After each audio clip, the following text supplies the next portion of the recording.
दोस्तों आज हम आपको अल्लाह के एक ऐसे नबी के बारे में बताने वाले हैं जिनके हुस्न के बारे में खुद अल्लाह ताला ने कुरान पाक में जिक्र फरमाया है। हजरत यूसुफ अलैहिस्सलाम को अल्लाह ने ऐसा हुस्न अता फरमाया था कि जो भी कोई आपको देख लेता वो आपका दीवाना हो जाता। और एक बार तो आपके हुस्न को देखकर मिस्र की औरतों ने अपनी अंगुलियां तक काट ली थी। लेकिन क्या आप जानते हो कि हजरत यूसुफ अलैहिस्सलाम को जो हुस्न अता किया गया था वो हुस्न किस किस्म का था और ऐसी कौन सी वजह थी कि जिसकी वजह से हजरत यूसुफ अलैहिस्सलाम हर वक्त अपने चेहरे पर नकाब लगाकर रखते थे। इसके अलावा हजरत यूसुफ अलैहिस्सलाम से इश्क करने वाली मिस्र की शहजादी जुलेखा कौन थी और जुलेखा ने ऐसा कौन सा ख्वाब देखा था कि जिसकी वजह से वो 9 साल की उम्र में ही हजरत यूसुफ अलैहिस्सलाम को बिना देखे आपके इश्क में मुब्तला हो गई थी।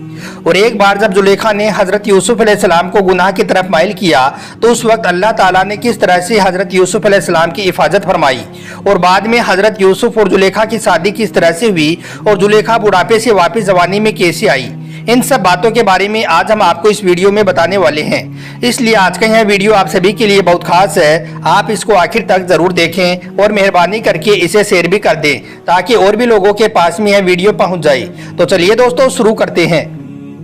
दोस्तों हजरत यूसुफ अलैहिस्सलाम हजरत याकूब अलैहिस्सलाम के बेटे हैं और हजरत इसहाक अलैहिस्सलाम के पोते और हजरत इब्राहिम अलैहिस्सलाम के पड़पोते हैं। हजरत याकूब अलैहिस्सलाम ने 4 शादियां की थी जिनमें से आपको 12 बेटे हुए थे।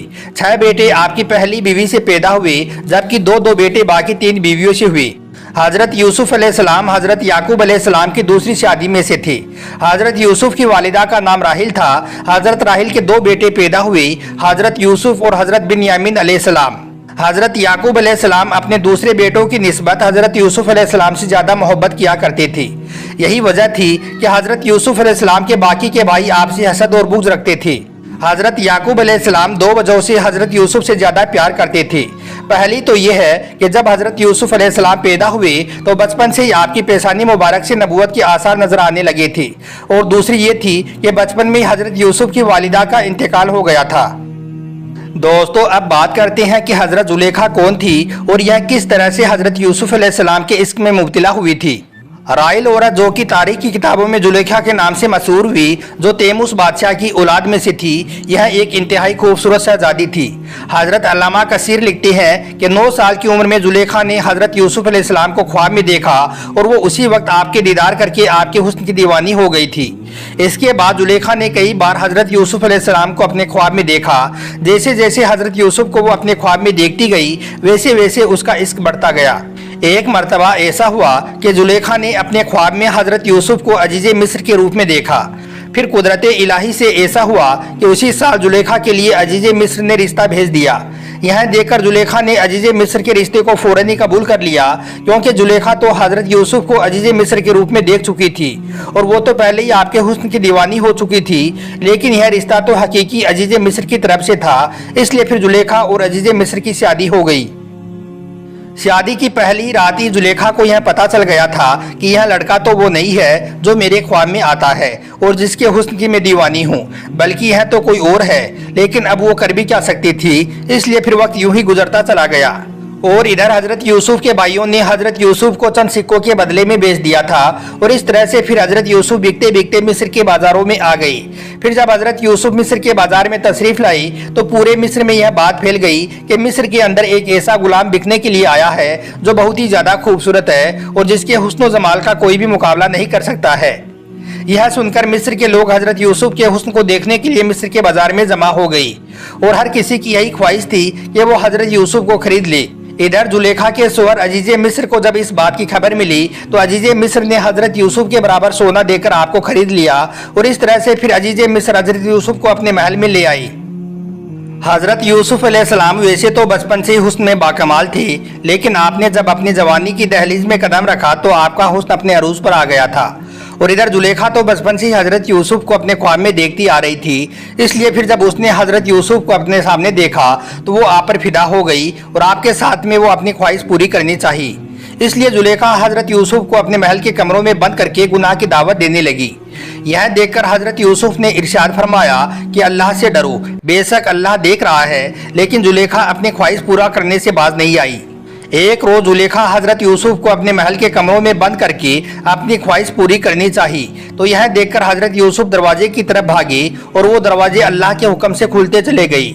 इस तरह हजरत यूसुफ भागते भागते महल के आखिरी दरवाजे पर पहुंच गई, लेकिन तभी जुलेखा ने हजरत यूसुफ की कमीज को पीछे से पकड़ लिया, जिसकी वजह से आपकी वो कमीज पीछे से फट गई। और इधर हजरत यूसुफ अलैहिस्सलाम ने जैसे ही आखिरी दरवाजा खोला तो वो अपने सामने अजीज मिस्र को पाया। अजीज मिस्र ने जब हजरत यूसुफ को यूं बंद कमरों से बाहर निकलते हुए देखा तो वो गुस्से में लाल हो गई। इतने में ही जुलेखा ने शोर मचा दिया कि हजरत यूसुफ मेरे साथ में बदकारी करना चाहता है। फिर जुलेखा अपने शोहर से कहने लगी कि जो शख्स आपकी बीवी के साथ में बुरा इरादा करे तो बस उसकी सजा यही है कि उसको कैद कर दिया जाए और उसे दर्दनाक सजा दी जाए। जैसा कि अल्लाह ने सूरा यूसुफ की आयत नंबर 25 में इरशाद फरमाया है कि हजरत यूसुफ बोले, यही अपनी नफसानी ख्वाहिशात पूरी करने के लिए मुझे मजबूर कर रही थी। उस वक्त अजीज मिस्र ने हजरत यूसुफ से पूछा कि तुम्हारे पास में इसका क्या सबूत है। मुफस्सिरीन लिखते हैं कि उस वक्त कमरे में हजरत यूसुफ और जुलेखा के अलावा एक ऐसा बच्चा भी मौजूद था जो अभी बहुत ज्यादा छोटा था, जो बोल भी नहीं सकता था, लेकिन अल्लाह की कुदरत से उस नन्हे बच्चे ने हजरत यूसुफ की पाक दामिनी की गवाही दी। वो नन्हा बच्चा बोल उठा, अगर हजरत यूसुफ की कमीज आगे से फटी हुई है तो इसका मतलब यह है कि यूसुफ गुनाहगार है, और अगर कमीज पीछे से फटी हुई है तो इसका मतलब जुलेखा गुनाहगार है। इतना सुनते ही अजीज मिस्र ने हजरत यूसुफ की कमीज को देखा जो पीछे से फटी हुई थी। यह देखकर अजीज मिस्र ने जुलेखा से कहा कि यह तुम्हारा फरेब है और इसमें कोई शक नहीं कि तुम औरतों के फरेब बहुत बड़े होते हैं। ए जुलेखा, तू अपने गुनाह की बख्शिश मांग, बेशक खता तेरी है। इसके बाद पूरे मिस्र में जुलेखा की बदनामी हो गई। पूरे मिस्र की औरतें जुलेखा पर लालतान करने लगी कि यह अपने गुलाम के साथ में इस कर बैठी है।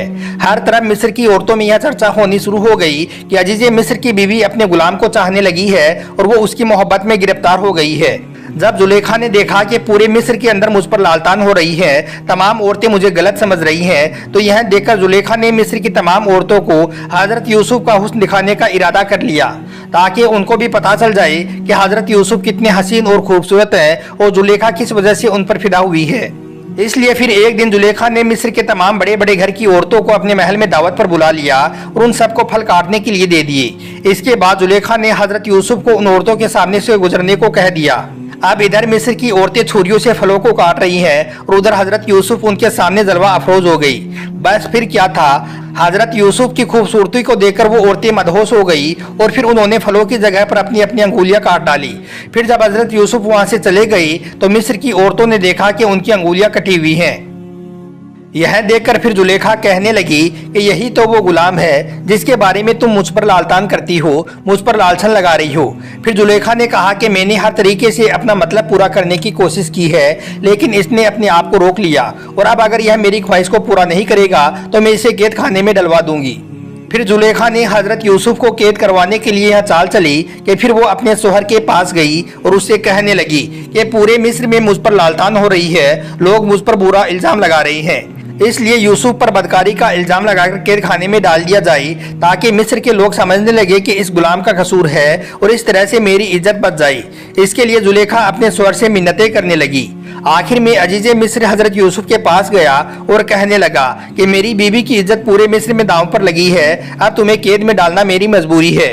इसके बाद अजीज मिस्र ने हजरत यूसुफ को कैद खाने में डलवा दिया और इस तरह से फिर हजरत यूसुफ ने अपनी जिंदगी के 7 साल बेगुनाह होकर भी कैद खाने के अंदर गुजार दिए। 7 साल के बाद अजीज मिस्र ने एक दिन अजीबो गरीब ख्वाब देख लिया, जिसकी ताबीर हजरत यूसुफ ने बयान की।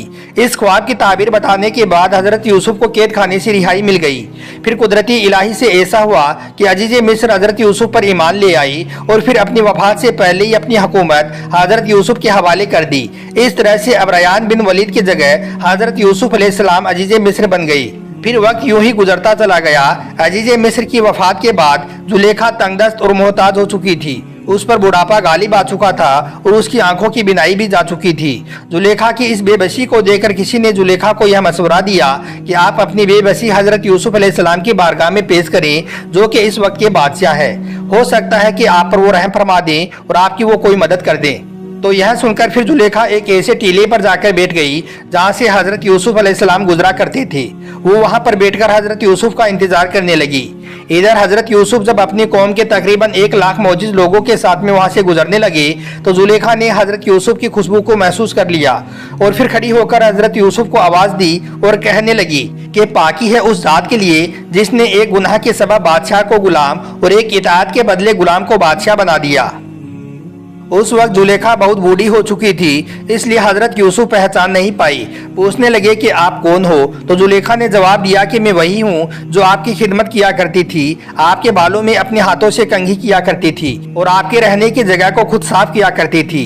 अब मुझे मेरे गुनाह की सजा मिल चुकी है, मेरी कुव्वत अब खत्म हो गई है, मेरा माल अब जाया हो गया है और मेरी आंखों की रोशनी भी अब खत्म हो गई है। जुलेखा की यह बात सुनकर पहले तो हजरत यूसुफ बहुत रोए, फिर आपने फरमाया, ए जुलेखा, क्या तेरे दिल में मेरी मोहब्बत में से कुछ बाकी है? तो जुलेखा ने कहा कि जी हाँ, उस जात की कसम जिसने हजरत इब्राहिम अलैहिस्सलाम को खलील बनाया, मुझको आपकी तरफ एक नजर देखना इस जमीन पर सोना चांदी मिलने से ज्यादा महबूब है।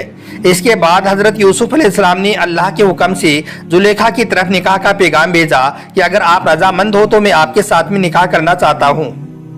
फिर जब जुलेखा को हजरत यूसुफ अलैहिस्सलाम का यह पैगाम मिला तो वो पैगाम लाने वाले से कहने लगी कि मैं जानती हूँ कि वो मुझसे मजाक कर रहे हैं, क्योंकि मेरी जवानी और हुस्न जमाल के वक्त ही उन्होंने मेरी तरफ एक बार भी नहीं देखा था, तो अब जबकि मैं बूढ़ी और फकीर हो चुकी हूँ तो वो मुझे किस तरह से कबूल करेंगी। खैर, फिर अल्लाह की रजा के मुताबिक हजरत यूसुफ और जुलेखा का निकाह हो गया। फिर हजरत यूसुफ ने अल्लाह से दुआ की, या अल्लाह, जुलेखा का हुस्न जमाल और इसकी जवानी वापस लौटा दी। इस दुआ की बरकत से फिर जब हजरत यूसुफ का हजरत जुलेखा के साथ में निकाह हुआ तो उस वक्त जुलेखा बाकरा थी, यानी कि कुंवारी थी। फिर आपके बतने अतर से 2 बेटे पैदा हुए। इस तरह से हजरत यूसुफ अलैहिस्सलाम को अल्लाह ने गुलाम से बादशाह बना दिया था। बेशक अल्लाह हर चीज पर कादिर है। अगर आपको हमारा यह वीडियो अच्छा लगा हो तो आप इसे दिल से एक लाइक जरूर कर दें। आपका वीडियो देखने के लिए बहुत बहुत शुक्रिया।